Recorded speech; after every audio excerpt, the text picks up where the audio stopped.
এলাকার সহজ সরল ছেলে হিসেবে পরিচিত আমি। সদা হাসিমুখ, দিকভ্রান্ত হয়ে চলাফেরা, নিজের প্রতি বেখেয়াল, সব মিলিয়ে জীবনে কি করলে কি হবে তা আমার মাথায় ছিল না। এজন্য আমার মা আমাকে কত বকা দিত, আমি বড় হচ্ছি নাকি ছোট হচ্ছি। মাঝে মাঝে মা আমার আচরণে বুঝতে পারেন না, এজন্য মা আমাকে বকা দেয়। কলেজে যখন যাই একদম পেছনের বেঞ্চটা আমার জন্য বরাদ্দ থাকে, কারণ সামনে বসলে একজন এখান থেকে চিমটি দিলে আরেকজন ওখান থেকে চিমটি দেয়। আমি পেছন ফিরে তাকালে সবাই শুধু সাধু হয়ে যায়, বুঝতে পারি না আসলে কে চিমটি দিয়েছে। ফ্যাল ফ্যাল করে সবার দিকে তাকাই, তখন মেয়েগুলো আমার অবস্থা দেখে হেসে ওঠে। তাই আমি সিদ্ধান্ত নিয়েছি পেছনে সব সময় বসবো। ক্লাসের ছেলেগুলো তখন পেছনে বসতে শুরু করে, আমার জন্য সামনের বেঞ্চ খালি রাখে যাতে আমাকে নিয়ে তারা কমেডি করতে পারে। এরপর আমি প্রতিদিন সবার আগে যেতাম কলেজে, শুধুমাত্র পেছনের সিটে বসার জন্য। ছেলেগুলো তখন কি করতো, আগের দিন তারা বেঞ্চে চুইংগাম লাগিয়ে রাখতো, আর আমি এসে খেয়াল না করে ওখানে বসে পড়তাম। স্যারেরা যখন পড়ার ধরার জন্য আমাকে দাঁড়াতে বলতো, তখন চুইংগামের কীর্তিতে নিচ থেকে টান পড়তো। সবাই তখন একসাথে হেসে উঠত। আমি আর কি করব, আমিও ওদের সাথে হেসে উঠতাম। আমার এই বোকামির জন্য মা আমাকে সবসময় বকতো, কেন আমি ওদের বিরুদ্ধে প্রতিবাদ করি না। এরকম বোকা থাকলে নাকি জীবনে আমার কোনো উপকার হবে না।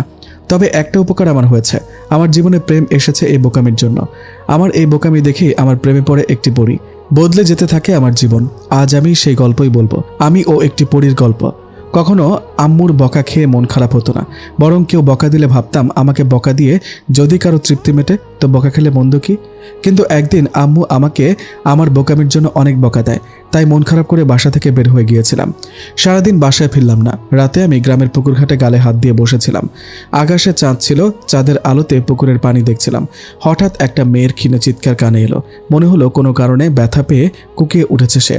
আমি উঠে দাঁড়ালাম, কিছুটা সামনে গিয়ে দেখলাম একটা মেয়ে, পেছনে তার দুইটা ডানা। সে মাথা নিচে করে ঝুঁকে পায়ে হাত দিয়ে কিছু বের করার চেষ্টা করছে, মনে হয় কাঁটা ঢুকেছে পায়ে। আমি জিজ্ঞেস করলাম, কি হয়েছে আপনার? আমার কণ্ঠ শুনে মেয়েটা আমার দিকে তাকালো, অস্ফুটে একটা শব্দ করলো, কাঁটা।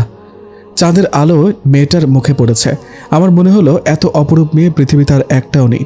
কিছুক্ষণ ওর মুখের দিকে তাকিয়ে আমি বললাম, কই, হাত সরান তো, আমি বের করতে পারি কিনা দেখি। আচ্ছা, একটু বের করে দেন না, নরম কণ্ঠে বলল মেয়েটা। আমি হাঁটু গেড়ে বসে মেয়েটার ফর্সা পাখানা আমার হাঁটুর উপরে রাখলাম। তারপর ওর পায়ে মুখ লাগিয়ে অনেকক্ষণ চেষ্টা করে কাঁটাটা বের করলাম। অদ্ভুত ব্যাপার হলো, ওর পা থেকে একটা মিষ্টি গন্ধ বের হলো। সাধারণত মানুষের পা থেকে গরমের ভ্যাপসা গন্ধ বের হয়, কিন্তু এই মেয়েটার ক্ষেত্রে তার হলো উল্টাটা। কে তুমি, জিজ্ঞেস করলাম আমি। ডানা দেখেও বুঝতেছো না? ওহ, সিনেমায় অভিনয় করো বুঝি? আমারও খুব ইচ্ছে সিনেমায় অভিনয় করার, প্লিজ আমাকেও একটু নেবে সিনেমায়? আরে আমি সিনেমায় অভিনয় করি না, এই ডানা দুটো সত্যিকারের, আমি পড়ি, মানুষ না। মেয়েটার কথা শুনে আমি খুশি হয়ে বললাম, ওহ তুমি পড়ি, আমাকে নিয়ে যাবে তোমাদের দেশে? হ্যাঁ নিয়ে যাব, তুমি আমার উপকার করেছ, আজ থেকে তুমি আমার বন্ধু। কিন্তু এত রাতে তুমি এখানে কি করছো? মা আমাকে বকা দিয়েছে আমি নাকি খুব বোকা, এই জন্য। কেন, তুমি কি বোকামি করলে? তারপর আমি পরীকে সব বললাম। পরী হাসতে হাসতে বলল, এই কথা, শোনো, আমি যেহেতু তোমার বন্ধু হয়েছি, এখন থেকে তোমার দেখাশোনার সব দায়িত্ব আমার। কেউ তোমাকে নিয়ে আর কিচ্ছু করতে পারবে না। আজ থেকে আমি যা বলবো তাই করবে, ঠিক আছে? হ্যাঁ ঠিক আছে। আমি পরীর মুখের দিকে তাকিয়ে রইলাম। হাসিটা তার ঠোঁটে তখনও লেগেছিল, হাসি থেকে যেন তার মুক্ত ছুটছে। পরী আমাকে বলল, তুমি এখন বাসায় চলে যাও। আচ্ছা, মাথা নেড়ে সায় দিলাম। তারপর আমি কিছু দূর হেঁটে আবার পরীর কাছে আসলাম। আবার কি হলো, পরী জিজ্ঞেস করলো। তোমার নাম তো জানা হলো না। আমার নাম জেরিন, ফারিয়া জেরিন। তুমি আমাকে জেরিন বলে ডাকবে, কেমন? তোমার নাম কি? আমার নাম রানা। জেরিন, তোমার সাথে আবার কবে দেখা হবে? বলবো না। কেন? কারণ তোমাকে সারপ্রাইজ দেব, বলেই জেরিন একটা দুষ্টুমি মার্কা হাসি দিল। ওহ, কি সারপ্রাইজ, আমার খুব জানতে ইচ্ছে হচ্ছে, বলো না প্লিজ। বলবো না, জেরিন হেসে উঠল। এ কোন হাসি? তার বাঁকা ঠোঁটের হাসি দেখলে চাঁদটাও লজ্জা পেত তখন। কেন বলবে না? বলেছি তো সারপ্রাইজ দেব। আচ্ছা ঠিক আছে, এখন বাসায় যাও তুমি, খুব শীঘ্রই দেখা হবে আমাদের। আমি প্রচণ্ড উত্তেজনা নিয়ে চলে এলাম বাসায়। আবারও মায়ের বকা খেলাম এতক্ষণ বাইরে থাকার জন্য। তারপর মা আমাকে খেতে দিল, খেয়ে দিয়ে ঘুমিয়ে পড়লাম। পরদিন কলেজে গেলাম, নিয়ম অনুযায়ী পেছনের সিটে গিয়ে বসলাম। ক্লাসের ছেলেমেয়েরা কিছুক্ষণ আমাকে নিয়ে হাসাহাসি করলো। একটু পর স্যার ঢুকলো ক্লাসে। ক্লাস শুরু করলেন তিনি। ঠিক তখন ক্লাসের বাইরে একটা মেয়ের কণ্ঠ শোনা গেল, may I coming sir? Yes coming. অপরূপ একটা অচেনা মেয়ে ক্লাসে ঢুকলো। ছেলেরা সবাই ওয়াও ওয়াও করতে লাগলো। পেছনের বেঞ্চ থেকে চমকে উঠলাম আমি। স্যার সবার সাথে মেয়েটার পরিচয় করিয়ে দিলেন। এ হচ্ছে ফারিয়া জেরিন, তোমাদের নতুন বন্ধু। হাই বন্ধুরা, সবাই একসাথে বলে উঠল হাই। স্যার জেরিনকে সিটে গিয়ে বসতে বললেন। জেরিন এসে আমার পাশে বসলো। ছেলেরা সব পেছনে তাকিয়ে রইল জেরিনের দিকে। জেরিন আমাকে একটা চিমটি কেটে বলল, কেমন সারপ্রাইজ দিলাম। ওদিকে স্যার ক্লাস করাচ্ছে আর জেরিন আমাকে ফিসফিস করে জিজ্ঞেস করলো, তোমার কি চোখে সমস্যা আছে? বললাম না তো। তাহলে চোখে চশমা দিয়েছো কেন? খুলে ফেলে দাও এটা, আর শার্টের কলার ঠিক করো, একটু মেজাজ দেখিয়ে বলল জেরিন। আমি চোখ থেকে চশমাটা বের করে পকেটে নিলাম। তারপর শার্টের কলার ঠিক করে জেরিনকে জিজ্ঞেস করলাম, তোমার ডানা দুটা কই? জেরিন বলল, ডানা আমার সাথে আছে, ইচ্ছা করলে আমার ডানা অদৃশ্য করে রাখতে পারি। ও তাই, আচ্ছা আমাকে 2টা ডানা দিবা তোমাদের মতো? আরে বোকা, তুমি মানুষ, ডানা দিয়ে তুমি কি করবা? কেন তোমার মতো উড়ে বেড়াবো? এখানে কে কথা বলছে? হঠাৎ স্যারের রুক্ষ কণ্ঠস্বর শোনা গেল। সব ছেলেরা আমাকে দেখিয়ে বলল, স্যার রানা বলছে, রানা বলেছে। আমি উঠে দাঁড়ালাম। স্যার বলল, ও Rana, good good, very good, boss boss. স্যারের কথা শুনে সব ছেলেরা অবাক ও আশাহত হলো। আমি জেরিনকে জিজ্ঞেস করলাম, কি ব্যাপার, স্যার আমাকে বকানা দিয়ে ভেরি গুড বললো কেন? কারণ স্যার তোমার দিকে তাকানোর সময় আমার দিকে তার দৃষ্টি পড়ে, তখন তার মনের কথাটা আমি পাল্টে দিই। মানে তুমি বুঝি জাদু জানো? আমাকে শেখাবে জাদু? এটা জাদু না, এটা আমাদের শক্তি। পরীদের অনেক শক্তি আছে, জানো না? না তো? আচ্ছা পরে সব জানবে, এখন পড়ায় মনোযোগ দাও। শোনো, তোমাকে ভালো ছাত্র হতে হবে, কলেজের ফার্স্ট বয় হতে হবে। আমি হেসে বললাম, লাস্ট বেঞ্চের স্টুডেন্ট ফার্স্ট বয় হবে? চুপ। জেরিন আমাকে একটা ধমক দিয়ে বলল, হাসবে না একদম, তোমাকে ফার্স্ট বয় হতে হবে, আর কোনো কথা না। কিন্তু কিভাবে সেটা পরে জানবে। আচ্ছা। কলেজ শেষে আমি জেরিনের সাথে হাঁটছিলাম, তখন পেছন থেকে ছেলেরা বলতে লাগলো, বানরের গলায় মুক্তা ঝুলছে। আমরা ওদের কথায় কান না দিয়ে হাঁটতে লাগলাম। জেরিন, একটা কথা বলবো? অনুমতি চাইলাম আমি। বলো। তুমি তো মানুষের মনের কথা পাল্টিয়ে দিতে পারো। আমার মা যখন আমাকে বকা দেবে তখন তার মনের কথা পাল্টে দিতে পারবা? পারবো, তবে দেব না, কারণ তোমার মা তোমার ভালোর জন্য বকা দেয়। আসলে আজ রাতে বই নিয়ে বের হবে কেন? পড়ার জন্য। মা বকা দেবে? দেবে না, আমি থাকবো তখন। এই না না, আমার সাথে মেয়ে দেখলে মা আমাকে আস্ত রাখবে না, তুমি যেও না প্লিজ। আমি যাব, তোমার মা আমাকে দেখতে পাবে না, অদৃশ্য হয়ে থাকবো। ও তোমরা বুঝি অদৃশ্য হতে পারো? আমরা তো অদৃশ্যই থাকি, মানুষের সামনে খুব কম আসি। ও, আমিও মানুষ না হয়ে তোমাদের মতো হলে ভালো হতো, কারো বকা শুনতে হতো না। আচ্ছা এখন এসব কথা বাদ, এখন বাসায় গিয়ে ফ্রেশ হয়ে খাওয়া দাওয়া করবে, তারপর ঘুমাবে। কি বলেছি বুঝেছ? বুঝেছি। এই তো গুড বয়। বলে জেরিন আমার 2 গাল টেনে দিল। উফ, ব্যথা পাচ্ছি তো। আরে গাধা, এটা তোমাকে আদর করছে। ও এভাবে গাল টেনে বুঝে আদর করে? গাল টেনে ছিঁড়ে ফেলবো। এখন যাও বাসায়, যা করতে বলেছি সব ঠিকঠাক করবে, মনে থাকবে? মাথা নেড়ে বাসায় চলে এলাম। তারপর ফ্রেশ হয়ে লাঞ্চ করলাম। লাঞ্চ করার পর রুমে এসে দরজা লক করে একটা গল্পের বই পড়তে শুরু করলাম।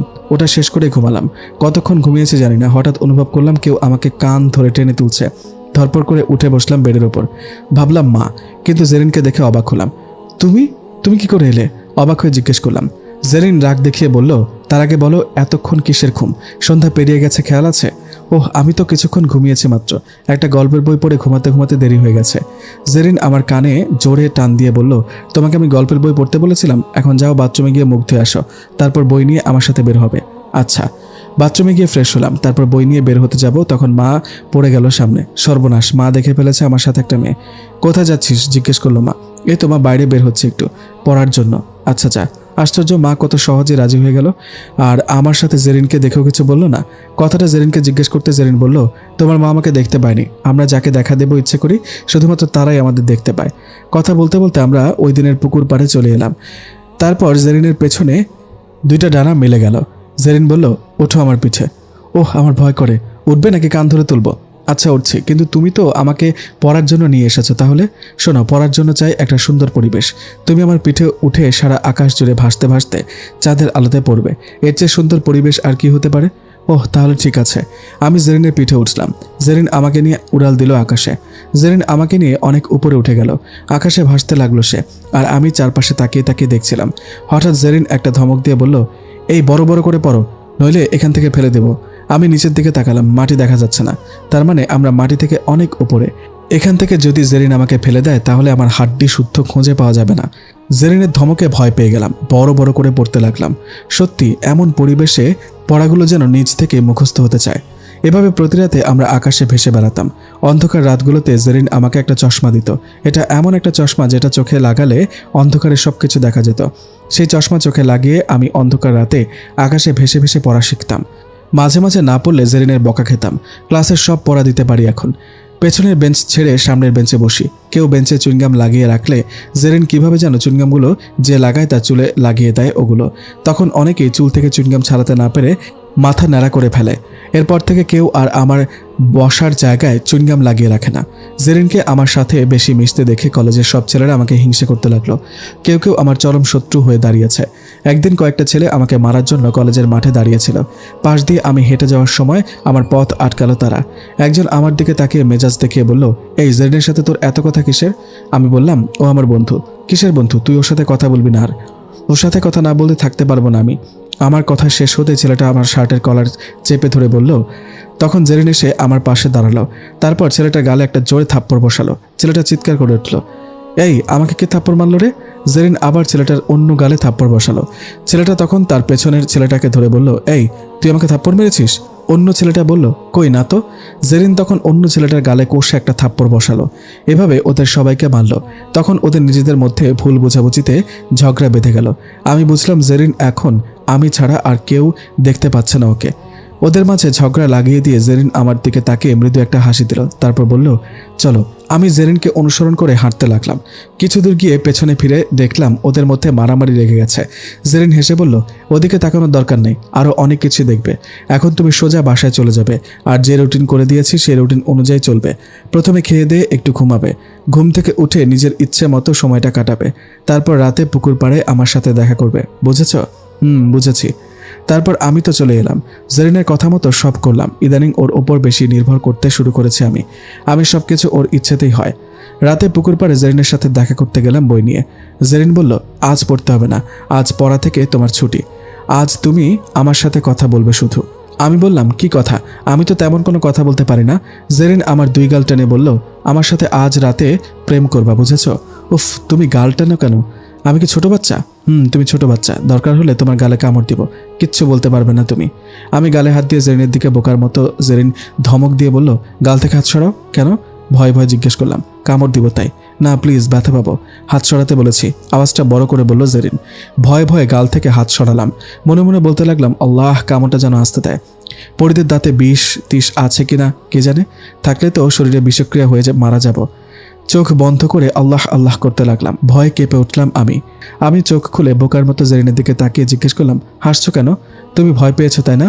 উল্টো জিজ্ঞেস করলো জেরিন। অনেক ভয় পেয়েছি আমি। তোমার জন্য আজ অনেক গিফট এনেছি, দেখি। জেরিন কোথা থেকে যেন একটা প্যাকেট বের করে আমার হাতে দিল। কি এটা? জিজ্ঞেস করলাম আমি। এখানে এক সেট জামা আছে, এটা পরে কাল কলেজে যাবে। আর একটা পারফিউম আছে, ঘড়ি আছে, মাথায় দেওয়ার জন্য তেল আছে। কোথায় পেয়েছো এগুলো? এগুলো আমাদের দেশ থেকে এনেছি। এখন পা দুটা লম্বা করে দিয়ে মাথাটা আমার কোলে রাখো। কেন? দেখবো আমার প্রেমিক সোনাকে, একটু প্রাণ ভরে দেখবো। প্রেমিক সোনাকে? এই যে রানাবাবু, এটা আমার প্রেমিক সোনা। যাহ, আমি প্রেম করতে জানি না। তুমি তো বাচ্চা, কিছুই জানো না তুমি।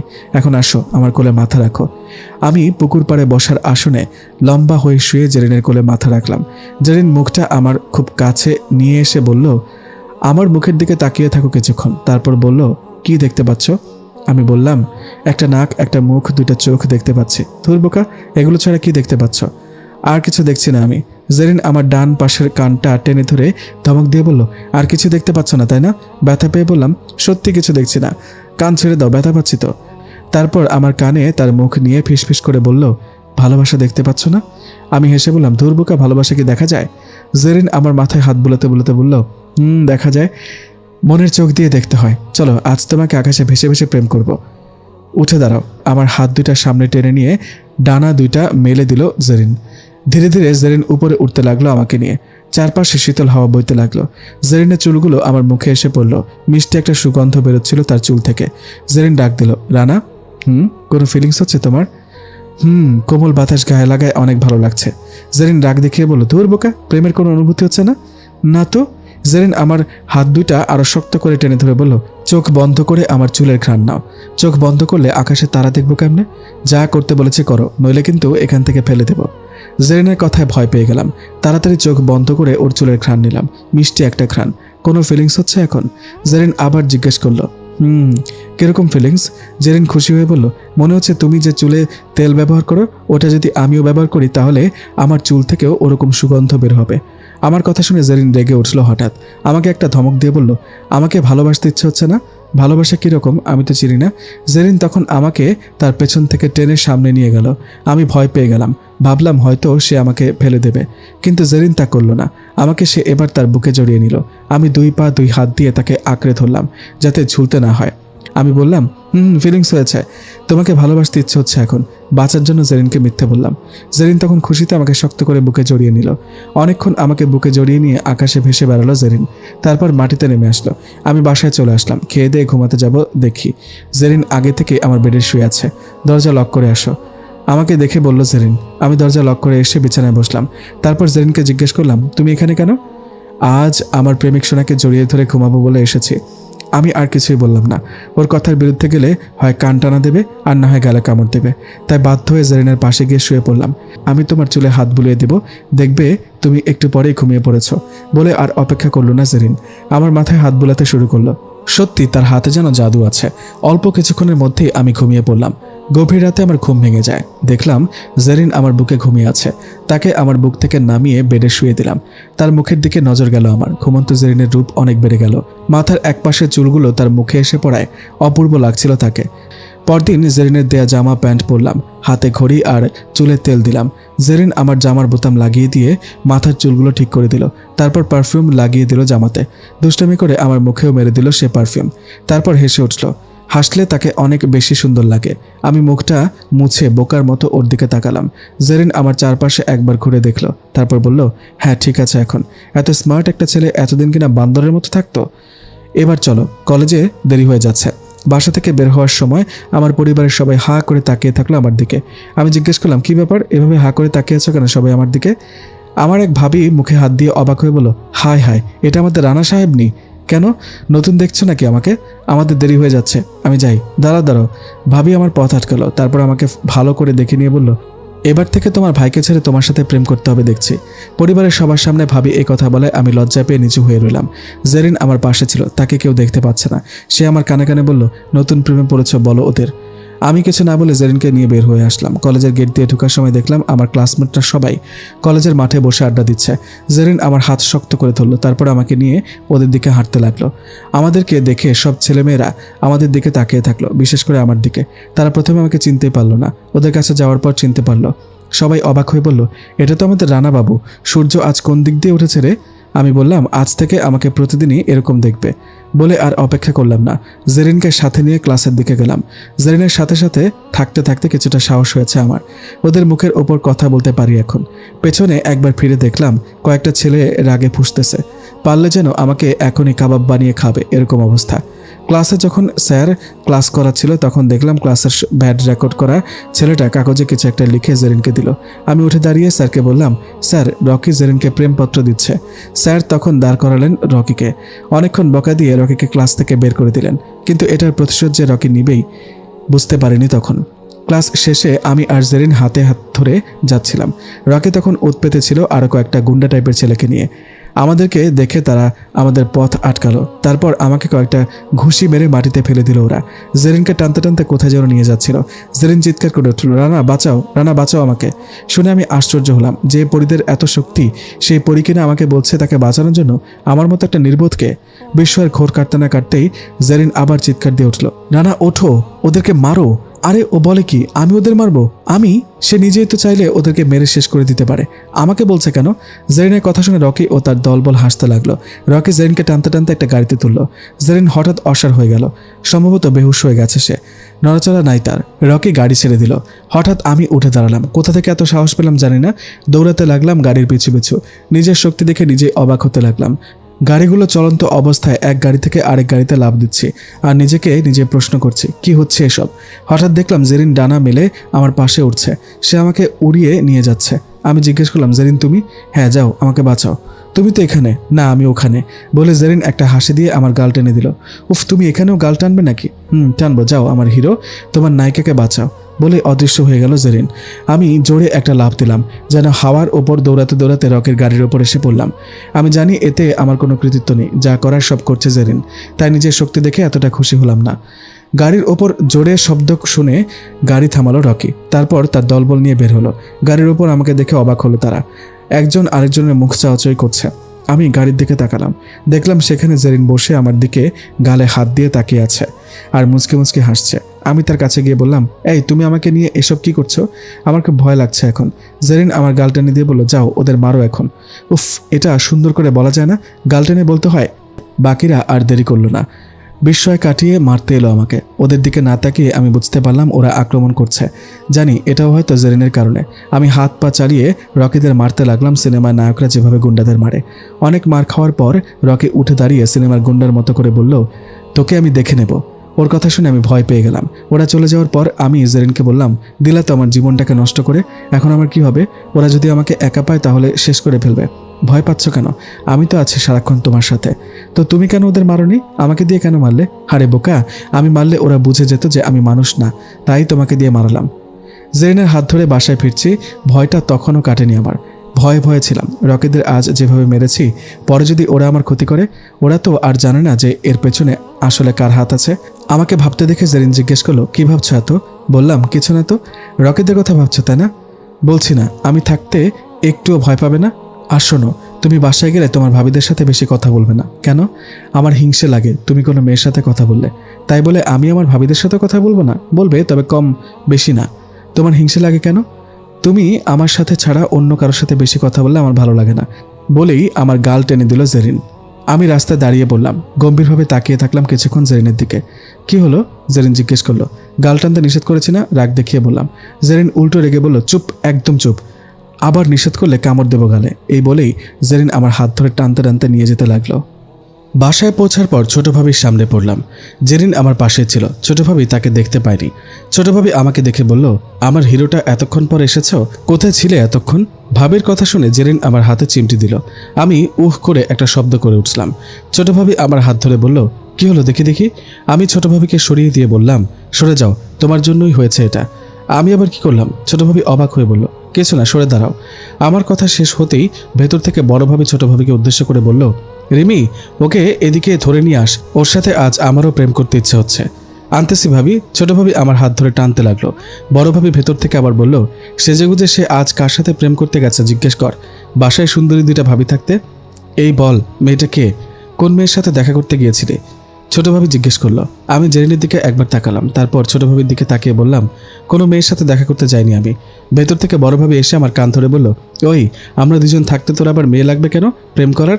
আমি চিৎকার করে মাকে ডাকলাম। মা এসে বলল, কি হয়েছে, চিল্লাচ্ছিস কেন? আমি বললাম, তোমার ছেলের বউদের জ্বালায় না চিল্লায় কি করব? বাসায় আসছি, কোথায় খেতে দিবে তা না, একজন আমার হাত ধরে টানছে, আরেকজন আমার কান ধরে টানছে। মা তখন ভাবিদের উদ্দেশ্যে বলল, ওকে টেনে ছিঁড়ে ফেল, এতক্ষণ কোথায় ছিল জিজ্ঞেস কর। দুই ভাবেই তখন হেসে উঠল জোরে। আমাকে নিয়ে দুইজন টানাটানি করতে লাগলো। আমি জেরিনের দিকে তাকিয়ে দেখলাম জেরিন কান্না করছে। ওর চোখ বেয়ে পানি গড়িয়ে পড়ছে। আর তা আর কেউ দেখেনি, শুধু আমি ছাড়া। আমি কোনো মতে ভাবিদের সরিয়ে দিয়ে আমার রুমে আসলাম জেরিনকে নিয়ে। ও তখনও কান্না করছিল। ওর কান্না দেখে আমারও খুব খারাপ লাগলো। কি হয়েছে জিজ্ঞেস করলাম আমি। কিছু না। জেরিন চোখ মুছে বলল, কান্না করছো কেন? এমনি। এমনি কেউ কান্না করে? আমি করি। বলো, কান্না করছো কেন? বললাম তো এমনি। দরজা খুলে তখন ছোট ভাবি ঢুকলো আমার খাবার নিয়ে। জেরিন অদৃশ্য হয়ে গেল। ছোট ভাবি বলল, খাবারগুলো খেয়ে নাও, নাকি আমি খাওয়াই দিব? না, তুমি যাও, আমি খেতে পারবো। ছোট ভাবি চলে যাওয়ার পর আমি জেরিনকে ডাকলাম। জেরিন, কোথায় তুমি? জেরিন সামনে এলো না আমার। খাওয়ার পরে ডাকলাম ওর নাম ধরে, আসেনি সে। ভাবলাম অভিমান করেছে তাই আসছে না, পরে আসবে। কিন্তু আমার ধারণা মিথ্যে করে দিয়ে সে আর আসেনি। পরপর 3টা দিন কেটে গেল, জেরিনকে এক মুহূর্তের জন্য দেখিনি। তাকে ছাড়া কেমন জানি একটুও ভালো লাগছিল না আমার। শুধু তার কথা মনে পড়ছিল, আর খুব কষ্ট হচ্ছিল তাকে ছাড়া। তবে কি জেরিন আমাকে ছেড়ে চলে গেল চিরদিনের জন্য? আর আসবে না সে? কেন জানি জেরিনকে এই 3 দিন না দেখে আমার মোটেও ভালো লাগছিল না। সারাক্ষণ শুধু ওর কথা ভাবতাম। নিজের অবস্থা দেখে নিজে অবাক হয়ে যাই আমি। এতটা গম্ভীর নিজেকে আমি কখনো হতে দেখিনি। শুধু জেরিনকে কাছে পেতে চাইতাম। এটাই হয়তো ভালোবাসা। একদিন ভালোবাসা কি আমি জানতাম না। আজ মনে হচ্ছে আমি জেরিনকে ভালোবাসি। ওকে কাছে পেলে আর হারাতে দেব না। ভালোবাসা দিয়ে আগলে রাখবো আমার হৃদয়ের সাথে। সেদিন রাতে আমার কিছুতেই ঘুম আসছিল না, শুধু কান্না পাচ্ছিল। জানালার পাশে বসে বাইরে তাকিয়েছিলাম। চাঁদটাকে দেখে মনে হলো জেরিন যেন আমার দিকে তাকিয়ে চাঁদ হয়ে কাছে আসছে না, অভিমান করে। দু চোখ বেয়ে আমার জল গড়িয়ে পড়ল কয়েক ফোঁটা। এতটা আবেগী কখনো আমি হইনি। হঠাৎ কারো নরম হাতের স্পর্শ পেয়ে চমকে উঠলাম। দু চোখ মুছে তাড়াতাড়ি তাকালাম আগন্তুকের দিকে। খুশিতে মনটা ভরে উঠল জেরিনকে দেখে। দেরি না করে জেরিনকে শক্ত করে জড়িয়ে ধরলাম। তারপর জিজ্ঞেস করলাম, কোথায় গিয়েছিলে আমাকে ছেড়ে? জেরিন করুণ কণ্ঠে বলল, যেতে পারলাম কই? তোমার ভালোবাসার টান আমাকে আটকে রেখেছে। আমি সারাক্ষণ তোমার পাশে অদৃশ্য হয়েছিলাম, দেখা দিইনি। কারণ আমি চেয়েছিলাম তোমার বুকে আমার প্রতি ভালোবাসা সৃষ্টি করতে, এবং আমি তা পেরেছি। আমি জেরিনকে আরো শক্ত করে জড়িয়ে ধরে বললাম, হ্যাঁ জেরিন, এই 3 দিনেই বুঝেছি তোমাকে আমি অনেক ভালোবাসি, আর হারাতে চাই না তোমাকে। জেরিন বলল, তাহলে বলো, তুমি আর কোনো মেয়ের সাথে বেশি মিশবে না, কথা বলবে না? আরে ওরা তো আমার ভাবি, হোক ভাবি, আমার হিংসে লাগে তুমি কোনো মেয়ের সাথে বেশি কথা বললে। আচ্ছা ঠিক আছে, আর বলবো না। শুধু তুমি হারিয়ে যাবে না, বলো। হারিয়ে যাব কেন? আমাকে বেশি বেশি করে আদর করতে হবে, ভালোবাসতে হবে, নইলে হারিয়ে যাব। আমি অনেকক্ষণ তাকিয়ে থাকলাম ওর মুখের দিকে। পরীরা বুঝি এত সুন্দরী হয়? ওর মায়াবী চেহারাটা আমাকে আকৃষ্ট করতে লাগলো। শুধু তাকিয়ে থাকলাম তার মায়াবী চেহারার দিকে। অনেকক্ষণ আমার স্পর্শ না পেয়ে জেরিন চোখ খুলল, রেগে উঠে বলল, সরো, আমি চলে যাব। কেন? কই আদর করছো? করেছি তো, থাক, আর করতে হবে না, চলো বাইরে যাব। ওকে চলো। বাইরে এসে জেরিন আমাকে তার পিঠে নিল, তারপর সে তার ডানা মেলে উড়াল দিল আকাশে। এবার সবকিছু আমার অন্যরকম লাগছে। আগেও অনেকবার জেরিনের সাথে আকাশে ভেসে বেরিয়েছি, কিন্তু এইবারের মতো এতটা ফিলিংস কখনো জাগেনি। হয়তো এখন আমি ভালোবাসা বুঝি বলে, জেরিনকে অনেক ভালোবাসি বলে। জেরিন আমাকে নিয়ে আকাশের অনেক উপরে উঠে এলো। আমি তাকে বললাম, জেরিন, আমি পরীর দেশে যেতে চাই। জেরিন বলল, না, তোমাকে আমি ওখানে নিয়ে যেতে পারবো না। ওখানে কিছু দুষ্ট জিন আছে, তারা মানুষ দেখলে তাদের ক্ষতি করে। আমি চাই না আমার ভালোবাসার কোনো ক্ষতি হোক, কিন্তু আমি যেতে চাই। তুমি তো বলেছ তুমি থাকতে আমি যেন ভয় না করি। ভয়টা তোমার না, ভয়টা আমার। আমি তোমাকে হারাতে পারবো না। আজ একটা সত্যি কথা বলি। হ্যাঁ বলো। আমি তোমাদের জগতে পালিয়ে এসেছি। পরিদেশে আমার বিয়ে ঠিক হয়েছিল একটা জিনের সাথে। আমার ওই বিয়েতে কোনো ইচ্ছা ছিল না, তাই পালিয়ে আসি এখানে। তুমি আবার চলে যাবে না তো? না, তোমাকে বিয়ে করে মানুষের মতো সংসার করব। সত্যি? খুশিতে আমি পাগল হয়ে যাব, আর আমি তোমার পাগলি হব। হঠাৎ জেরিনের প্রতি অনেক ভালোবাসা অনুভব করলাম। তারপর হঠাৎ কি মনে করে আমি জেরিনের পিঠ থেকে শূন্যে গড়িয়ে পড়লাম। নিচের দিকে পড়তে লাগলাম আমি আকাশ থেকে। জেরিন চিৎকার করে উঠল, রানা! তার চিৎকারে আকাশটা যেন কেঁপে উঠল। আমি হাসতে লাগলাম তার অবস্থা দেখে। আমি আকাশ থেকে অনেক জোরে নিচের দিকে পড়তে লাগলাম। জেরিন কাঁদতে কাঁদতে আমাকে ধরার চেষ্টা করতে লাগলো। সে তার গতি বাড়িয়ে দিল। তারপর আমি মাটিতে পড়ার আগ মুহূর্তে সে আমাকে আটকে ফেললো তার বুকে। আমাকে নিয়ে সে মাটিতে নেমে এলো। তারপর আমাকে শক্ত করে জড়িয়ে ধরে কাঁদতে কাঁদতে বলল, কেন এমন করলে? আমি জেরিনের চোখের জল মুছে দিয়ে বললাম, আমার বিশ্বাস ছিল আমার ভালোবাসা আমাকে বাঁচাবে। যদি আমি তোমাকে না আটকাতে পারতাম তখন কি হতো? জেরিনের কান্না বেড়ে গেল আরও। আমি বললাম, তাহলে মরে যেতাম। রানা! চিৎকার করে উঠল সে। তারপর একটু থেমে বলল, প্লিজ, আমি তোমাকে হারাতে চাই না। তোমাকে হারালে আমিও মরে যাব। জেরিনের এত ভালোবাসা দেখে আমি কিছুই বলতে পারলাম না। শুধু নির্বাক হয়ে তাকিয়ে থাকলাম তার দিকে, আর তার চোখের জল মোছার ব্যর্থ চেষ্টা করতে লাগলাম। আর সে ফুপিয়ে কাঁদতে লাগলো। জেরিনকে কোনো মতে শান্ত করে বাসায় ফিরলাম। বাসার সবাই অঘরে ঘুমাচ্ছে, আর আমি জেরিনকে নিয়ে জানালার পাশে বসে আকাশের চাঁদ দেখছি। একটু পর জেরিন আমাকে বেডে শুয়ে দিল। আমি তোমার মাথায় হাত বুলিয়ে দিচ্ছি, তুমি ঘুমাও। আমি মাথা কাত করে সায় দিলাম। এরপর সে আমার মাথায় হাত বুলিয়ে দিতে লাগলো। হাতে যেন তার জাদু আছে। একটু পর আমি ঘুমিয়ে পড়লাম। পরদিন কলেজে গেলাম ভয়ে ভয়ে, রকি যদি আবার আক্রমণ করে বসে। জেরিন আমাকে অভয় দিল। কলেজে এসে দেখলাম রকি বা তাদের দলের কেউ আসেনি, হয়তো হাসপাতালে চিকিৎসা নিচ্ছে। কম মার তো খায়নি। ক্লাসে এসে আজ সবকিছু অন্যরকম লাগছে। সবাই নিচ থেকে আমার সাথে কথা বলতে চায়, মেয়েগুলোও নিচ থেকে আমার সাথে বন্ধুত্ব করতে চায়। সবার এই পরিবর্তনে আমি অবাক হয়ে গেলাম। এতদিন এদের সবার কাছে আমি ছিলাম ঠাট্টার বস্তু, আমাকে নিয়ে এরা মজা করত। আজ হঠাৎ এমন কি হলো, এরা সবাই আমার সাথে বন্ধুত্ব করতে চায়। ক্লাসের ঢঙ্গি মেয়ে খ্যাত তন্নি ঈশা এগিয়ে এলো আমার দিকে। ডান হাতটা আমার দিকে বাড়িয়ে দিয়ে বলল, হাই হিরো, কেমন আছো? আমি অবাক হয়ে তার সাথে হ্যান্ডশেক করে বললাম, ভালো আছি। আজ হঠাৎ আমার সাথে এভাবে কথা বলছো যে তোমরা? ঈশা বলল, কারণ আছে বস, কাল তুমি যে অ্যাকশনটা দেখাইলে না, আমরা তোমার ফ্যান হয়ে গেছি। মানে? অবাকের মাত্রা বেড়ে গেল আমার।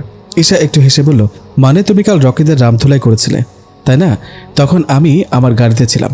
গাড়ি থেকে তোমার অ্যাকশন সিনটা ভিডিও করে এদের সবাইকে দেখিয়েছি আমি। সবাই তো তোমার ভক্ত হয়ে গেল দেখে। এতদিন তোমার এই রূপটা কোথায় ছিল বস? এতক্ষণে আমি বুঝতে পারলাম এরা সবাই আমার সাথে ভাব মিলাতে চায় কেন। ঈশার কথা জবাবে বললাম, ওসব কিছু না, রকি তার দলবল নিয়ে জেরিনকে তুলে নিয়ে যাচ্ছিল, তাই একটু প্রতিদান দিলাম। ওহ গ্রেট, আমি তো পুরো মুগ্ধ হয়ে গিয়েছিলাম তোমার ফাইট দেখে। তাই? আমি কি তোমার বেস্ট ফ্রেন্ড হতে পারি? ঈশার কথা শুনে জেরিনের কথা মনে পড়লো। এর সাথে কথা বললে জেরিন রেগে যাবে। জেরিনের কথা মনে পড়তে খেয়াল হলো জেরিন আমার পাশে নেই। এতক্ষণ তো আমার সাথে ছিল, এখন কোথায় গেল? নিশ্চয়ই রাগ করেছে আমি মেয়েদের সাথে কথা বলেছি তাই। তাকে খোঁজার জন্য ক্লাসের বাইরে যাচ্ছিলাম, তখন পেছন থেকে ঈশা বলল, কি হলো, কিছু না বলে চলে যাচ্ছ যে? আমি না থেমে বললাম, না, তোমার সাথে আমি কথাও বলতে চাই না। বাইরে এসে জেরিনকে খুঁজতে লাগলাম। খুঁজতে খুঁজতে জেরিনকে পেয়ে গেলাম। সে কলেজ থেকে চলে যাচ্ছিল। আমি দৌড়ে গিয়ে তাকে আটকালাম। দেখলাম তার চোখে কিছুটা জল জমে আছে। আমি তা মুছে দিয়ে বললাম, জেরিন, এই সামান্য বিষয়ে তুমি এত রিয়েক্ট করছো কেন? জেরিন কেঁদে কেঁদে বলল, এটা সামান্য বিষয়? মেয়েগুলো তোমাকে যেভাবে ঘিরে ধরেছে, কোথায় ছিল এতদিন তারা? কোথায় ছিল এতদিন তাদের বন্ধুত্ব? আজ কেন ওরা বন্ধুত্ব করতে চায়? আমি জেরিনকে কোনো মতে থামিয়ে বললাম, জেরিন, আমি জানি এরা সুসময়ের বন্ধু, এরা কেউ প্রকৃত বন্ধু না, তাই এদের মুখের ওপর বলে দিয়েছি আমি এদের সাথে বন্ধুত্ব করব না। এখন ক্লাসে চলো। আজ ক্লাস করতে হবে না, চলো ফিরে যাই, ভালো লাগছে না। শুনেছি ফাইনাল পরীক্ষার নোটিশ দিয়েছে আজ। আমি পড়েছি নোটিশটা, তোমাকে আর পড়তে হবে না। এখন বাসায় চলো, বাসায় বসে বসে পড়বা। আচ্ছা, বাসায় চলে এলাম। কয়েকদিন পর আমাদের ফাইনাল পরীক্ষা শুরু হবে, তাই ভালো করে পড়তে হবে। জেরিন চাই আমি সবার চেয়ে যেন ভালো রেজাল্ট করি, তাই সে সারাক্ষণ আমার পাশে বসে আমাকে পড়তে উৎসাহ করে। সে পাশে থাকলে সব পড়া আমার সহজ মনে হয়। রাতের বেলা সে আমাকে নিয়ে আকাশে ভেসে বেড়ায়, আমার সাথে থাকে বই, আকাশে ভাসতে ভাসতে আমি পড়ি। এখন আর কোনো পড়া কঠিন লাগে না। অবশেষে আমি পরীক্ষা দিলাম, জেরিনও পরীক্ষা দিল।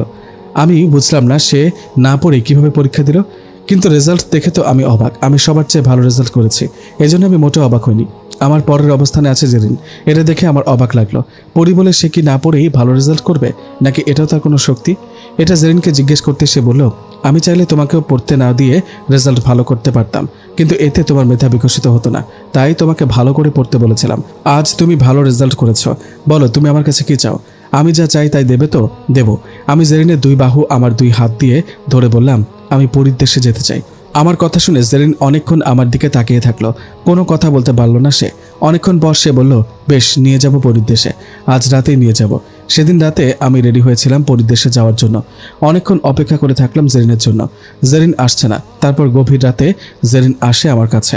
চেহারা দেখে বোঝা গেল এতক্ষণ সে কান্না করেছে। তাকে জিজ্ঞেস করলাম, আসতে তো দেরি হলো কেন? এতক্ষণ আল্লাহর কাছে প্রার্থনা করছিলাম তোমার যেন কিছু না হয়, আমার জীবনের বিনিময় হলেও যেন তোমায় আমি রক্ষা করতে পারি। তাড়াতাড়ি আসো, এক্ষুনি আমাদের রওনা দিতে হবে। আমি জেরিনের পিঠে উঠলাম। জেরিন ডানা মেলে দিয়ে ধীরে ধীরে উপরে উঠতে লাগলো আমাকে নিয়ে। অনেকক্ষণ কোনো কথা হয়নি আমাদের মাঝে। অনেকক্ষণ পর আমি মুখ খুললাম, কি ব্যাপার জেরিন, কোনো কথা বলছো না যে? না, এমনি। শক্ত করে ধরো আমাকে। মন খারাপ তোমার? না। তাহলে চুপ কেন? এমনি। হঠাৎ আমার হাতের উপর জেরিনের অশ্রু পড়ল। চমকে উঠে জিজ্ঞেস করলাম, জেরিন তুমি কান্না করছো? জেরিন তখন আমাকে তার পিঠ থেকে টেনে নিয়ে বুকে আঁকড়ে ধরল, তারপর ফুপিয়ে কান্না করতে লাগলো অনেকক্ষণ। আমাকে জড়িয়ে ধরে কান্নার পর জেরিন বলল, আমি তোমাকে হারাতে পারবো না, প্লিজ ফিরে চলো। জেরিনের চোখের দিকে তাকালাম আমি। অঝোর ধারায় জল গড়াতে লাগলো তার চোখ বেয়ে। চাঁদের আলোতে তার চোখের অশ্রুগুলো ঝলমল করে উঠল, আর তার অশ্রুর কাছে আমি হেরে গেলাম। বললাম, ফিরে চলো জেরিন, পরীর দেশে যাওয়ার চেয়ে তোমার প্রতি ফোঁটা চোখের জল আমার কাছে অনেক দামি। পরীর দেশে যাওয়ার শখ মিটেছে আমার। আমি দুঃখিত তোমাকে এতক্ষণ কাঁদানোর জন্য। জেরিন হঠাৎ খুশিতে জোরে হেসে উঠল, তারপর আকাশ ফাটিয়ে চিৎকার করে বলল, আই লাভ ইউ রানা, তোমাকে অনেক ভালোবাসি। তার চিৎকারটা কোনো প্রতিধ্বনি না তুলেই মিলিয়ে গেল আকাশে। তারপর সে আমাকে নিয়ে নিচে নেমে আসলো। পুকুর পাড়ে এসে বসলাম দুজনই।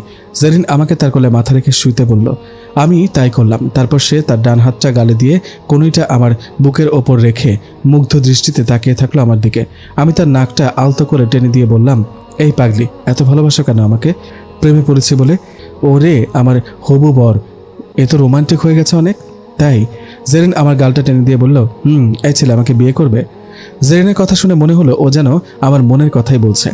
এতদিনে বুঝতে পেরেছে ও আমার অস্তিত্বের কতটা জুড়ে আছে। ওকে ছাড়া আমার জীবন অচল। যে আমার অগোছালো জীবন গুছিয়ে দিয়েছে, যে আমার অর্থহীন জীবনের মোড়টা বদলে দিয়েছে, তাকে ছাড়া জীবন আমার অসম্পূর্ণ। তাকে আমার জীবনসঙ্গী হিসেবে হোক না সে পরি, মানুষ নয়, তাতে কি? সেই তো বুঝে আমার ভালো মন্দ, আমার সব দুঃখ কষ্ট, সুখ দুঃখ। তাহলে তাকে বিয়ে না করে আমি কাকে বিয়ে করব? জেরিনের প্রশ্নের উত্তর না দিয়ে আমি উল্টো জিজ্ঞেস করলাম, এই জেরিন থাকবে তো আমার সাথে জীবনের প্রতিটা মুহূর্ত, নাকি ছেড়ে চলে যাবে? জেরিন তার মুখটা আমার মুখের খুব কাছে নিয়ে এসে বলল, হৃদয় সুতোর বাঁধনে বেঁধেছি তোমায়, যদি যত্ন নিতে পারো তবে কখনো ছিঁড়বে না এই সুতো, ছিঁড়বে না এই বাঁধন। জেরিনকে বুকের সাথে চেপে ধরে বললাম, চলো বিয়ে করে ফেলি। জেরিন হেসে বলল, এখন না পাগল, আগে সময় হোক তারপর। আচ্ছা তাই হবে। আমরা কি সারা রাত এভাবে এখানে কাটিয়ে দেব? না, সকাল হতে বেশি দেরি নেই, কেউ এসে আমাদের দেখে ফেলতে পারে। চলো ফিরে যাই। রুমে এসে জেরিন হাই তুলে বলল, বেডে শুয়ে পড়ো। জেরিনের কথা মেনে বেডে শুলাম। পরদিন কলেজে গেলাম দুজনে। যে মেয়েগুলো আমার সাথে ভাব জমাতে চায় তাদের থেকে আড়ালে থাকার চেষ্টা করলাম, কিন্তু ঢঙ্গি মেয়ে ইশারা চোখের আড়াল হতে পারলাম না। তাকে আমার দিকে আসতে দেখে একটু ভয় পেয়ে গেলাম। না জানি এখন জেরিনের প্রতিক্রিয়া কী হয়। আর চোখে তাকালাম জেরিনের দিকে। সে ইশারা করলো আমাকে যাতে ঈশার সাথে ভাব না মিলাই। ঈশা এসে আমার পাশে বসলো, তারপর জিজ্ঞেস করলো, কেমন আছো তোমরা দুজন? ভালো আছি, ভদ্রতা রক্ষা করে বললাম আমি। জেরিন তুমি কেমন আছো? জেরিনকে প্রশ্নটা করলো ঈশা। জেরিন মুখে একটা হাসি ফুটিয়ে বলল, হ্যাঁ ভালো আছি। ও, তোমাদের দুজনকে সবসময় একসাথে দেখি, তোমাদের সাথে কি আমিও থাকতে পারি? মানে আমরা তিনজন কি বেস্ট ফ্রেন্ড হতে পারি? কথাটি বলে ঈশা আমাদের দুইজনের দিকে তাকালো। আমি জেরিনের দিকে তাকালাম ও কি বলে দেখার জন্য। জেরিন বলল, না মানে হ্যাঁ, থাকতে পারো আমাদের সাথে। কথাটি বলে জেরিন আমার দিকে তাকালো। তার চেহারা দেখে বোঝা গেল সে কথাটি মন থেকে বলেনি। সে আমার ভাগ অন্য কাউকে দিতে চায় না, কিন্তু এভাবে একটা মেয়েকে সে ফিরিয়েও দিতে পারে না, তাই মনের বিপক্ষে কথাটি বলল সে। ঈশা খুশি হয়ে আমাদের দুইজনের সাথে হ্যান্ডশেক করলো, তারপর বলল, আজ আমি অনেক খুশি তোমাদের দলে আসতে পেরে। ঈশার কথা শুনে আমি কিছুটা অবাক হলাম। আমাদের সাথে বন্ধুত্ব করতে পেরে এই মেয়েটা খুশি, এটা বিশ্বাস করার মতো কথা।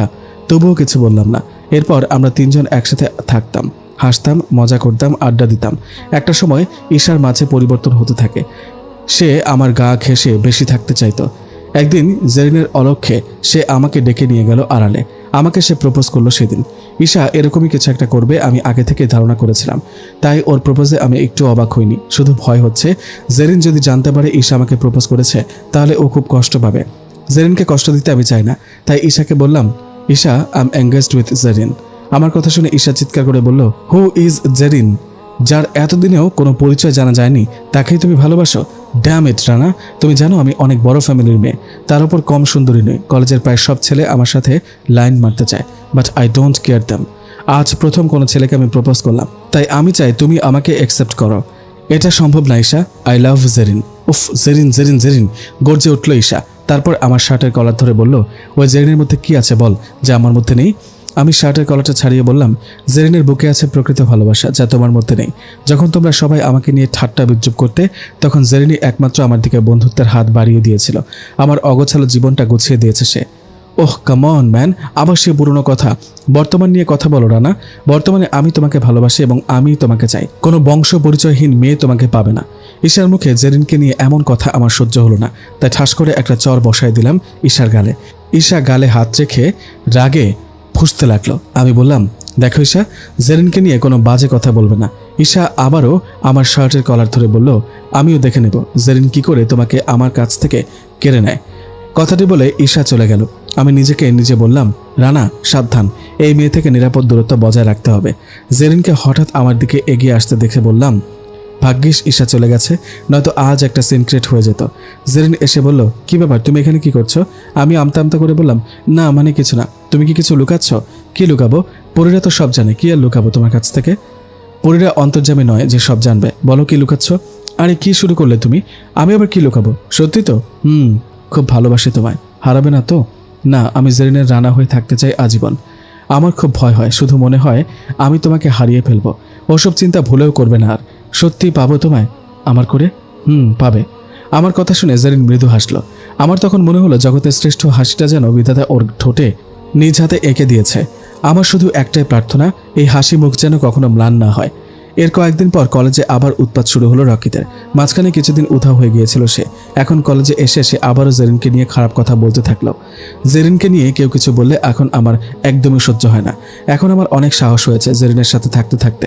সেই সাহসের ফলস্বরূপ রকিকে মারতে যেতে চাইলে জেরিন আমাকে বাধা দেয়। সে বলে, রানা, এটা নিয়ে তোমাকে কিছু করতে হবে না, যা করার আমি করব। রকির সাথে ইদানিং ঈশাকেও মিশতে দেখা যায়।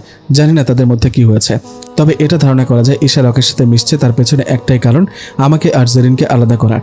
রকি এবং ঈশা একদিন সফল হলো আমাকে আর জেরিনকে আলাদা করতে। কিভাবে? একদিন ঈশা এলো আমার কাছে ক্ষমা চাইতে। আমি ভাবলাম ও হয়তো ওর ভুল বুঝতে পেরেছে, তাই ওকে ক্ষমা করে দিলাম। আগের মতোই সে আমার বন্ধু হলো। এটাই ছিল আমার ভুল, ওকে বিশ্বাস করা।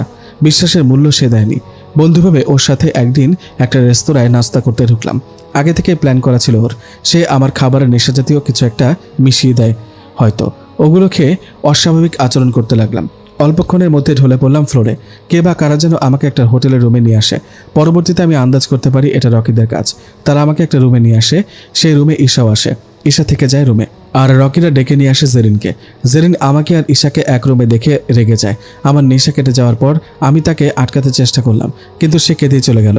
এরপর আমি ঈশার দিকে তাকিয়ে শুধু বললাম, এবার তো তুমি খুশি? ঈশা শুধু ঠোঁটটা একটু বাঁকা করলো। বোঝা গেল সে অনেক খুশি। বাসায় এসে আমি প্রহর গুনতে লাগলাম, জেরিন কবে আসবে। সন্ধ্যা পেরিয়ে যায়, রাতও প্রায় শেষ হয়ে যায় অবস্থা, কিন্তু জেরিনের আসার কোনো লক্ষণ নেই।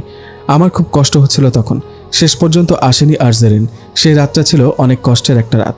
সকালে দরজায় কে যেন অনেকবার টোকা দিতে লাগলো। নিশ্চয়ই জেরিন নয়, কারণ ও টোকা দিয়ে আসে না। দরজা খুলতে ইচ্ছে হলো না, কিন্তু দরজায় টোকার শব্দ বাড়তে দেখে দরজা খুললাম। বড়ভাবে তাড়াহুড়ো করে ঢুকলো আমার রুমে। তারপর চাপা কণ্ঠে জিজ্ঞেস করলো, কিরে তুই কি করেছিস? তোকে খুঁজতে পুলিশ আসলো কেন বাসায়? হোয়াট? পুলিশ এসেছে আমার কাছে? কই দেখি। যাওয়ার জন্য উঠে দাঁড়ালাম, তখন আমার মা এসে বাধা দিল আমাকে। কেঁদে কেঁদে বলল, তুই কি করেছিস বাবা? ওদের সামনে যাস না, ওরা তোকে ধরে নিয়ে যাবে। আমি মাকে কাঁদতে নিষেধ করে বললাম, মা সরো তো, আমি কিছুই করিনি। পুলিশ আমাকে ধরতে আসবে কেন? চলো দেখে আসি। বলেই পা বাড়ালাম। পেছনে মায়ের কান্না বেড়ে গেল। আমি পুলিশের সামনে গিয়ে জিজ্ঞেস করলাম, আপনারা কেন এসেছেন? একজন পুলিশ অফিসার আমাকে বললেন, আমরা রকিদের হত্যা তদন্ত করতে এসেছি। কথাটি শুনে চমকে উঠে বললাম, হোয়াট? রকিদের হত্যা মানে? অফিসারটি আমার দিকে তাকিয়ে বললেন, মিস্টার রানা, আজ পুলিশ 5টা লাশ উদ্ধার করেছে, সবাই আপনার ক্লাসমেট। তাদের মধ্যে রকি একজন। হোয়াট? কে হত্যা করলো ওকে? সেটা জানতেই তো আপনার কাছে এসেছি। দেখুন, আমি এসবের কিছুই জানি না। মিস্টার রানা, আমাদের কাছে কিছু লুকাবেন না, যা জানুন বলে ফেলুন। সত্যি বলছি, আমি কিছু জানি না। আমাদের কাছে ইনফরমেশন আছে কিছুদিন ধরে আপনার সাথে রকিদের ঝামেলা চলছে। কোথাও এরকমটা নয়তো আপনি জড়িত এই খুনগুলোর সাথে? What nonsense! দেখুন, আপনি প্রমাণ ছাড়া এরকম মন্তব্য করতে পারেন না। প্রমাণ খুব শীঘ্রই পেয়ে যাব। লাশগুলোর পোস্টমর্টেম চলছে। যদি আপনার বিরুদ্ধে কোনো প্রমাণ পাই তাহলে আপনাকে এর চরম দাম দিতে হবে। পুলিশগুলো চলে গেল। আমার মা আর ভাবিরা এসে আমাকে জড়িয়ে ধরে কাঁদতে লাগলো। মায়ের শুধু একটি কথাই, বাবা সত্যি করে বল, তুই কিছু করিসনি তো? আমি ওদেরকে সরিয়ে দিয়ে বললাম, উফ, কতবার বলবো আমি কিচ্ছু করিনি। কথাটি বলে রুমে চলে এলাম। জানালার পাশে বসে ভাবতে লাগলাম, কে মেরেছে রকিদের? জেরিন নয় তো? যদি খুনগুলো জেরিন করে থাকে তাহলে শুধু পুলিশ কেন? সব বাহিনীর লোক এলেও জেরিনকে কিছুই করতে পারবে না। গতকাল থেকে জেরিনের কোনো খোঁজ নেই। হয়তো সে অভিমান করেই আসেনি। আমাকে অন্য কোনো মেয়ের সাথে একই বেডে দেখে তার রাগ হওয়াটাই স্বাভাবিক। ভুল হয়েছে আমার ঈশাকে বিশ্বাস করা। বন্ধুত্বের মর্যাদাও দিতে জানে না। এই ভুলটার কারণেই আজ মূল্য দিতে হচ্ছে জেরিনকে হারিয়ে। দুপুরে আবারও পুলিশ এলো আমার কাছে। জেরিনের ব্যাপারে জানতে চাইলো তারা। আমি জিজ্ঞেস করলাম, জেরিন কি করেছে? আগের পুলিশ অফিসারটা বলল, এই খুনগুলো জেরিন করেছে। কিসের উপর ভিত্তি করে আপনি এটা বলছেন? প্রমাণ চান? আসুন আমার সাথে। আমি পুলিশের সাথে চললাম। ওরা আমাকে একটা হাসপাতালে নিয়ে এলো। ওখানে রকিদের পোস্টমর্টেম করা হচ্ছে। বাইরে দাঁড়িয়ে আছে ঈশা সহ আমার অনেক ক্লাসমেট। পুলিশ অফিসারটি তাদেরকে দেখিয়ে বলল, এরা সবাই সাক্ষী দিচ্ছে কাল রকি এবং তার বন্ধুরা মিলে জেরিনকে ধরে নিয়ে গিয়েছিল।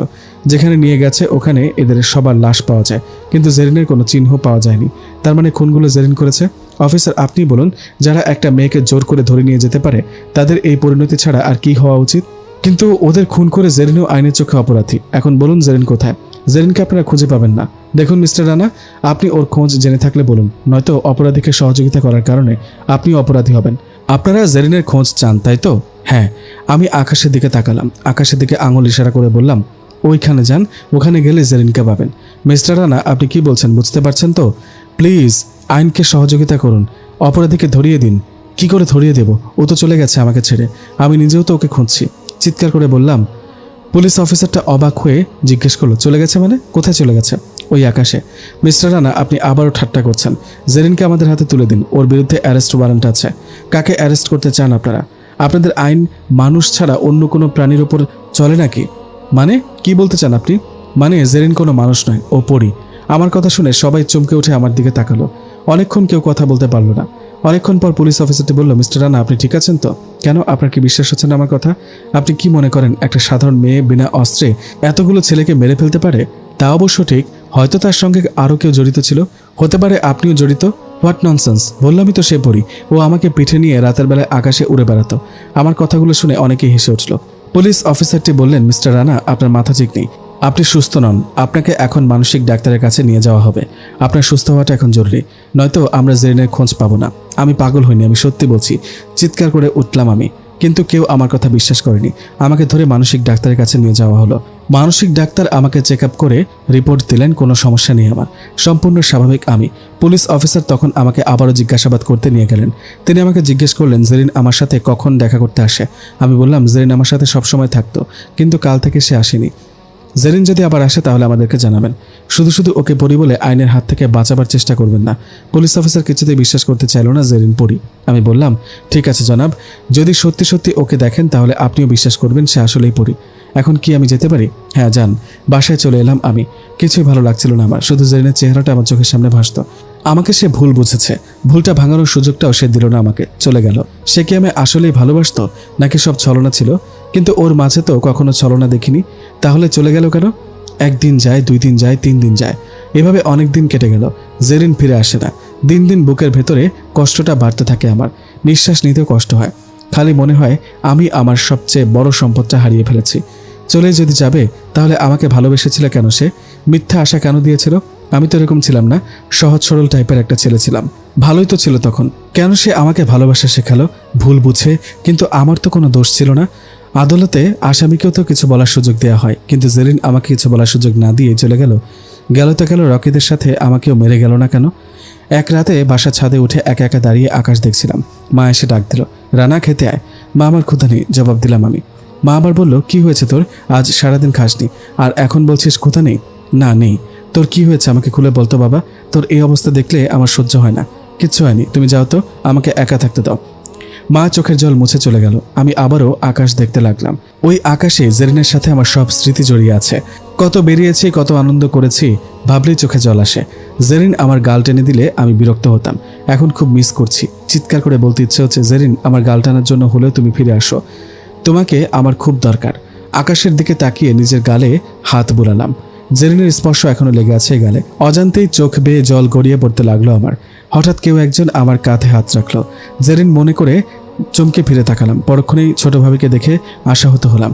চোখের জল মুছে বললাম, ওহ ছোট ভাবি, এখানে এভাবে দাঁড়িয়ে আছো কেন? না এমনি। শুধু চোখের জল ফেললে কি মনের কষ্ট মুছে যাবে? কষ্ট? কিসের কষ্ট? বলেই হাসার ভান করলাম আমি। ভাবি আমার মুখোমুখি এসে দাঁড়ালো। চাঁদের আলোতে সে আমার চোখের স্পষ্ট একটা অশ্রুকণা দেখতে পেল।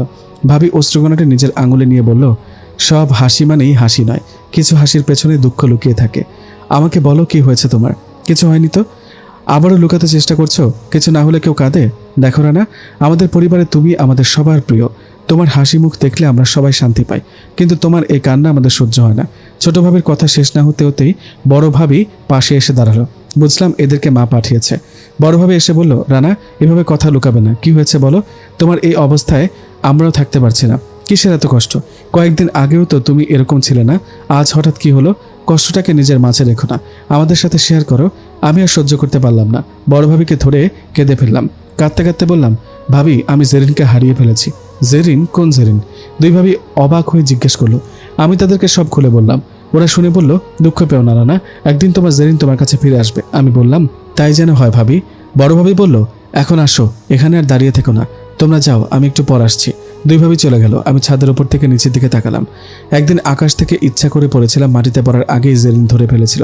আজ ছাদ থেকে পড়ে গেলে ধরার কেউ নেই। নিচের তাকিয়ে খুব ইচ্ছে হলো একবার লাফ দিই, শেষ করে দিই জীবনটাকে, মুছে দিই সব গ্লানি। অনেকক্ষণ পরেও যখন ছাদ থেকে নামছি না, তখন বড় ভাবি আবার এলো আমাকে ডাকতে। আমি তার সাথে নিচে এলাম। তারপর না খেয়ে ঘুমাতে গেলাম, কিন্তু ঘুম যেন অধরা হয়ে গেছে আমার। চোখ বুঝলেই কেবল জেরিনের মুখটা মনে পড়ে। ওর সাথে কাটানো স্মৃতিগুলো আমাকে প্রতিনিয়তই পীড়া দিয়ে যাচ্ছে।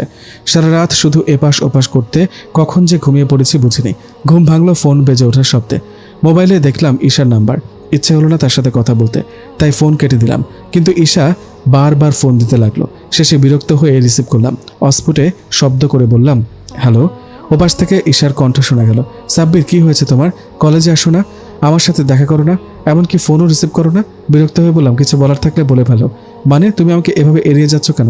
কারণ তোমার কারণে আমি আমার জেরিনকে হারিয়েছি। প্লিজ সাব্বির, ওসব ভুলে যাও। আজ তুমি কলেজে আসো, তোমাকে খুব দেখতে ইচ্ছে করছে। না, আমি আর কলেজে আসবো না। তুমি না আসলে কিন্তু আমি তোমার বাসায় চলে আসবো, ঠিক আছে? আসতেছি আমি, বলেই ফোন কেটে দিলাম। তারপর একটা চাপা নিঃশ্বাস ছেড়ে বেড থেকে নামলাম। ফ্রেশ হয়ে ব্রেকফাস্ট করে বের হলাম বাসা থেকে। কলেজে এসে দেখলাম ঈশা আগে থেকে এসে উপস্থিত। আমাকে দেখে সে অনেকক্ষণ কথা বলতে পারলো না, শুধু এক দৃষ্টিতে তাকিয়েছিল। আমি বললাম, কি বলবে বলে ফেলো ঈশা। ঈশা বলল, কি বলবো, তোমাকে দেখেই তো আমার কষ্ট বেড়ে গেছে। একই অবস্থা করেছে শরীরের, ঠিকমতো খাও না নাকি? এসব কথা বাদ দাও, কেন ডেকেছো আমাকে? তোমাকে খুব দেখতে ইচ্ছে করছিল তাই। তুমি আমার সাথে কথা বলো না কেন? আমার খুব কষ্ট হয়। তুমি আমার সাথে যে কাজটা করেছো, তারপরে তুমি ভাবলে কি করে তোমার সাথে আমি দেখা করব, কথা বলবো? আমি তো শুধু তোমাকে পাওয়ার জন্য করেছি। আমি তোমাকে নিজের করে পেতে চেয়েছিলাম। এটা তোমার স্বার্থপরতা। সব পাওয়া মানেই ভালোবাসা নয়। কিছু কিছু সময় ত্যাগের মধ্যেই ভালোবাসা থাকে। তুমি কেবল নিজেরটাই ভেবেছ, জানতেই যে আমি ও জেরিন একজন আরেকজনকে ভালোবাসি। আমি দুঃখিত সাব্বির, তখন বুঝিনি তুমি জেরিনকে এতটা ভালোবাসো। আজ বুঝতে পেরেছি, জোর করে ভালোবাসা পাওয়া যায় না। কথাগুলো বলার সময় ঈশার কণ্ঠটা খুব করুণ শোনালো। বুঝলাম ও ওর ভুল বুঝতে পেরেছে, কিন্তু আমার পক্ষে ওকে মেনে নেওয়া সম্ভব নয়। জেরিনের জায়গায় আর কাউকে বসাতে পারবো না আমি। আর কিছু বলবে? ঈশার দিকে তাকিয়ে জিজ্ঞেস করলাম। না, দোয়া করি তোমার জেরিন যেন তোমার কাছে ফিরে আসে। যে অন্যায় আমি করেছি জানি তার ক্ষমা নেই, তবুও চেষ্টা করি ক্ষমা করতে। জানি না আর কখনো দেখা হবে কিনা। কাল আমার ফ্লাইট, কানাডায় আপুর কাছে থাকবো, ওখানে স্টাডি করব। কথাগুলো বলার সময় ঈশার চোখ বেয়ে জল গড়িয়ে পড়ল। আমি বললাম, ঠিক আছে, ক্ষমা করে দিলাম। শেষ একটা আবদার করতে পারি তোমার কাছে? চোখের জল মুছে বলল ঈশা। করো। শেষবারের মতো আমি কি তোমার পাশে হাঁটতে পারি? ঈশার কথা শুনে আমি কিছুক্ষণ তাকিয়ে থাকলাম ওর দিকে, তারপর বললাম, আসো। তারপর দুজনে পাশাপাশি হাঁটতে লাগলাম কলেজ থেকে বের হয়ে। দুজনেই চুপ। হঠাৎ ঈশা বলল, যদি আর কখনো দেখা না হয় ভুলে যাবে তাই না? জানি না, মনে রেখে বা কী হবে? ওহ, তোমার তো জেরিন আসবে, আমাকে মনে রাখবে কেন? তবে আমিও কখনো ভুলবো না তোমাকে। কোনো উত্তর দিলাম না আমি। দুজনেই আবার চুপচাপ হাঁটতে লাগলাম। অনেকক্ষণ পর ঈশা, এবার তাহলে বিদায়। অনেকক্ষণ তো হাঁটলাম। ওহ ওকে, ভালো থেকো তুমিও ভালো থেকো বলে আমি নিজের পথে হাঁটতে লাগলাম। কিছু দূর এসে আবার পেছনে তাকালাম। দেখলাম ঈশা তখনও দাঁড়িয়ে আছে, এক দৃষ্টিতে তাকিয়ে আছে আমার দিকে। আমি মুখটা ঘুরিয়ে নিয়ে আবারও হাঁটতে লাগলাম। যে হৃদয়ে জেরিন সুপ্ত ভালোবাসা জাগিয়ে তুলেছে, সে হৃদয় অন্য কারো নয়, শুধু জেরিনের। ঈশাকে বিদায় দিয়ে নিজের পথে জেরিনের কথা ভেবে ভেবে হাঁটছিলাম। হঠাৎ ঈশার ফোন এলো। এক্ষুনি ওকে বিদায় দিলাম। আবার ফোন দিলে কেন? কিছুটা খটকা লাগলো মনে। ফোন রিসিভ করতে ঈশার চিৎকার শোনা গেল, রানা তাড়াতাড়ি এদিকে আসো। কেন, কি হয়েছে? বিস্মিত হয়ে জিজ্ঞেস করলাম। জেরিন এসেছে। কিন্তু কি? ঈশা কোনো উত্তর দিল না। আমি আবারও জিজ্ঞেস করলাম, হ্যালো ঈশা, চুপ করে আছো কেন? জেরিনের কি কিছু হয়েছে? হ্যালো রানা, আমি বলতে পারবো না, তুমি কলেজের এদিকে আসো তাড়াতাড়ি। ফোনটা কেটে দিয়ে দৌড় দিলাম আমি। জেরিন ফিরে এসেছে। ওকে বুকে টেনে নিয়ে এতদিনের লালিত কষ্টটার আজ অবসান ঘটাবো। তিল তিল করে গড়া স্বপ্নটাকে আবার প্রাণের সঞ্চার করাবো। আমি জানতাম ও ফিরে আসবে আমার কাছে, আমাকে ছেড়ে যেতে পারবে না। আমাকে ভালোবাসে কিনা, ওর ভালোবাসায় কখনো আমি ছলনা দেখিনি। অনেকদিন ওকে চোখে দেখিনি। আজ ওকে প্রাণ ভরে দেখে চোখে তৃষ্ণা মেটাবো, মনের কষ্ট দূর করব। কিন্তু ঈশা কথা বলার সময় কিন্তু বলে থেমে গিয়েছিল কেন? কিন্তু বলে সে কিসের ইঙ্গিত করেছে? খারাপ কিছু নয় তো? জেরিনের কিছু হয়নি তো? দৌড়াতে দৌড়াতে কলেজের পাশে এসে পড়লাম। অনেকগুলো লোকের জটলা দেখতে পেলাম। ওখানে ঈশাও ছিল। আমাকে দেখতে পেয়ে সে এগিয়ে এলো। আমি তাকে জিজ্ঞেস করলাম, আমার জেরিন কই? ঈশা আমাকে আটকিয়ে বলল, ওদিকে এখন যেও না, আগে মনটা শক্ত করো, কারণ যেটা দেখবে তুমি সহ্য করতে পারবে না। মানে? সরে যাও তুমি। ঈশাকে সরিয়ে দিয়ে জটলার ভেতর ঢুকলাম। কিন্তু যেটা দেখলাম তা দেখার জন্য কখনো আমি প্রস্তুত ছিলাম না। এটা দেখার জন্য কি আমি এতদিন অপেক্ষা করেছিলাম? যে কষ্ট দূর করতে এসে একটু আগে ছুটে এসেছিলাম, সেই কষ্টটা ক্রমান্বয়ে বাড়তে লাগলো।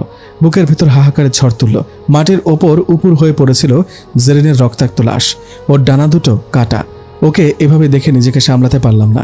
হাঁটু গেড়ে বসে পড়লাম ওর লাশের পাশে। চোখ বেয়ে শ্রাবণধারায় জল পড়তে লাগলো আমার। মুখ দিয়ে কোনো শব্দ হচ্ছে না আমার, যেন বোবা কান্নায় পেয়েছে আমায়। সব ভাষা হারিয়ে ফেলেছি। জেরিনের লাশটা বুকের সাথে জড়িয়ে নিলাম। একটা কাগজ ছিল জেরিনের হাতে। মৃত্যুর আগ পর্যন্ত সে কাগজটা শক্ত করে ধরে রেখেছে। তার মৃত্যুর যে রহস্যটা জানা যায়নি তা হয়তো ওখানে লেখা আছে। আমি জেরিনের হাত থেকে কাগজটা নিলাম, তারপর লেখাগুলো পড়তে লাগলাম। ও লিখেছে, রানা, জানি না তুমি এই চিঠিটা পাবে কিনা, তবুও লিখতে বসেছি তোমার জন্য। তবে এটা জানি, তুমি এই চিঠিটা পাওয়ার পর আমাকে আর জীবিত দেখবে না। অনেক প্রশ্ন তোমার বুকে জমে আছে। আমি হঠাৎ চলে গিয়েছি কেন? তোমার সাথে দেখা করি না কেন? কোথায় হারিয়ে গিয়েছে আমি? এরকম অনেক প্রশ্ন। আজ তোমার সব প্রশ্নের উত্তর পাবে। সেদিন আমি চলে যাইনি তোমাকে ছেড়ে, আমাকে ধরে নিয়ে যাওয়া হয়েছিল। তোমাকে বলেছিলাম না আমার সাথে একটা জিনের বিয়ে ঠিক হয়েছিল, যার জন্য আমি পালিয়ে আসি। সে আরও কয়েকটা জিন নিয়ে আসে আমাকে ধরে নিয়ে যাওয়ার জন্য। তখন আমি রকিদের ওখানে ছিলাম। রকি ও তার বন্ধুরা আমাকে ধরে নিয়ে গিয়েছিল। ওই দিন তোমাকে আর জেরিনের একসাথে এক বেডে দেখে আমি অনেক কষ্ট পেয়েছি। তুমি তোমার ভাবিদের সাথে মিষ্টি করে কথা বললেও আমি কষ্ট পাই। সেই তোমাকে ঈশার সাথে এক বেডে দেখে আমার কি অবস্থা হবে একবার ভেবেছ? তোমাকে ওই অবস্থা দেখে আমি কাঁদতে কাঁদতে বের হয়ে গিয়েছিলাম। পথে আমাকে রকি এবং তার সঙ্গীরা আটকায়, আমাকে তারা ধরে নিয়ে যায়। তখন ভাবলাম এদের সবাইকে আমি শেষ করে দেব। কি দরকার এদের বেঁচে থাকার? যারা মেয়েদের সম্মান দিতে জানে না, তার নিজের আসল পরিচয়টা ওদের দেখিয়ে দিলাম।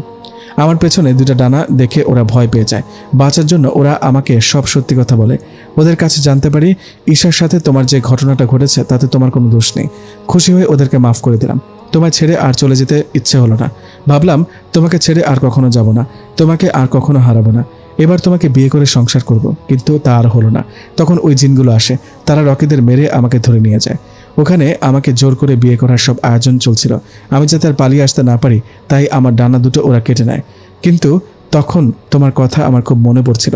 তোমাকে ছেড়ে আমি থাকতে পারবো না, কিন্তু ডানা ছাড়া তোমার কাছে কিভাবে যাব? তুমিও তো তখন আমাকে ছাড়া কষ্ট পাচ্ছিলে, আমি জানি। তোমার ওই মনে তো আমি ভালোবাসার ফুল ফুটিয়েছি। তোমার অগোছালো জীবনটা তো আমি গুছিয়ে দিয়েছি। তাই এটা নিঃসন্দেহে বলতে পারি আমাকে ছাড়া তুমি একটু ভালো থাকবে না, খুব কষ্টে থাকবে তুমি। তোমার কষ্ট আমার একটুও সহ্য হয় না।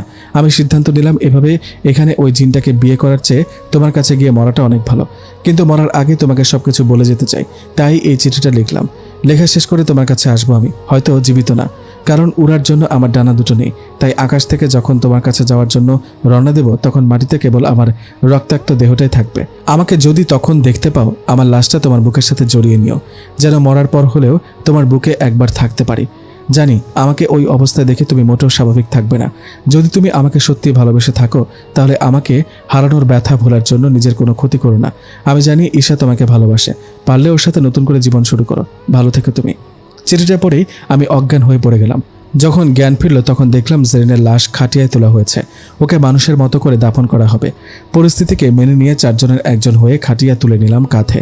তারপর জেরিনকে কাঁধে নিয়ে চললাম জানাজায়। চোখ দিয়ে তখনও আমার নীরবে অশ্রু ঝরছিল। জেরিনের দাফন শেষে ওর কবরের পাশে সারাটা দিন কাটিয়ে দিলাম। রাতটাও কেটে যাচ্ছে ওর কবরকে জড়িয়ে ধরে।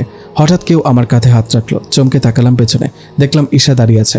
আমি হঠাৎ আবেগে ওকে জড়িয়ে ধরে কাঁদতে লাগলাম। ও আমাকে সান্ত্বনা দিয়ে বলল, চলো রানা, এখানে আর কতক্ষণ থাকবে? চলো বলেই আকাশের দিকে তাকালাম। চাঁদটা তখন নীরবে জ্যোৎস্না ছড়াচ্ছিল। ওখান থেকে যেন আমার জেরিন আমাকে হাতছানি দিয়ে বিদায় জানাচ্ছিল। ও বলছিল আমাকে সময় হলে বিয়ে করবে। সেই সময়টাই আর আসেনি। নিয়তির সবকিছু হঠাৎ বদলে দিল। ঈশার হাত ধরে চলে যাওয়ার জন্য পা বাড়ালাম সামনে। পেছনে পড়ে রইল জেরিনের কবরটা।